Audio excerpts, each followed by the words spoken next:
কুষ্টিয়ার ভেড়ামারায় বাংলাদেশ জামায়াতে ইসলামী মনোনীত দাঁড়িপাল্লা প্রতীকের প্রার্থী আলহাজ আব্দুল গফুরের সমর্থনে রবিবার বিকেলে এক বিশাল গণমিছিল অনুষ্ঠিত হয়েছে।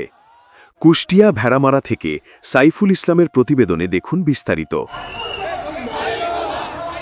মিছিলটি ভেড়ামারা পাইলট উচ্চ বিদ্যালয় মাঠ থেকে শুরু হয়ে শহরের প্রধান সড়ক প্রদক্ষিণ করে চৈতন্য মোড় ও কাছারিপাড়া চৌরাস্তা হয়ে ভেড়ামারা বাসস্ট্যান্ড এলাকায় এসে শেষ হয়।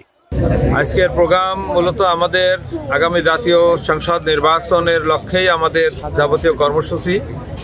আমরা এই মেসেজ দিতে চাই যে বাংলাদেশ জামায়াত ইসলামীর পক্ষে শুধু মিরপুর ভেড়ামারা নয়, সারা বাংলাদেশে দাঁড়িপাল্লার জোয়ার সৃষ্টি হয়েছে।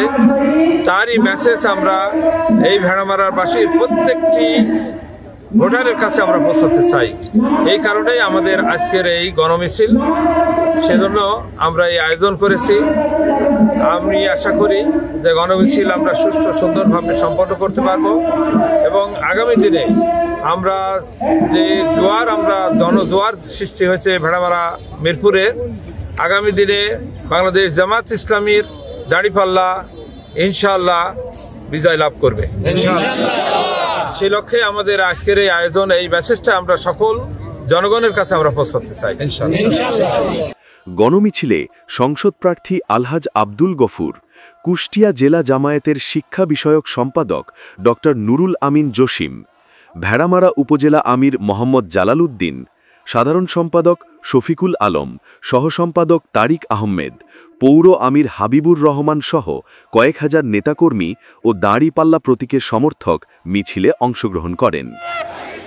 আমি যদি নির্বাচিত হতে পারি, আল্লাহ তাআলা যদি আমাকে নির্বাচিত করেন, আমার প্রথম কাজ হবে এই উপজেলার এই আসনের অর্থাৎ মিরপুর ভেড়ামারার সকল পর্যায়ের দুর্নীতির বন্ধ করা এবং সুশাসন প্রতিষ্ঠা করাই হবে আমার আসল লক্ষ্য উদ্দেশ্য। সাথে সাথে আমাদের এই দেশের যুব সমাজ যে ধ্বংস হয়ে যাচ্ছে মাদকের কারণে, সেই মাদককে নির্মূল করা এবং সাথে সাথে এই দেশের ৮০% মানুষ কৃষির সাথে সম্পৃক্ত, সেই কৃষির সকল রকম কৃষকদের সুযোগ সুবিধা দেওয়া, কৃষি উপকরণ সহ কৃষকের ন্যায্য উৎপাদিত পণ্যের ন্যায্য মূল্য যাতে পায় সেই ব্যবস্থা গ্রহণ করা আমার লক্ষ্য হবে।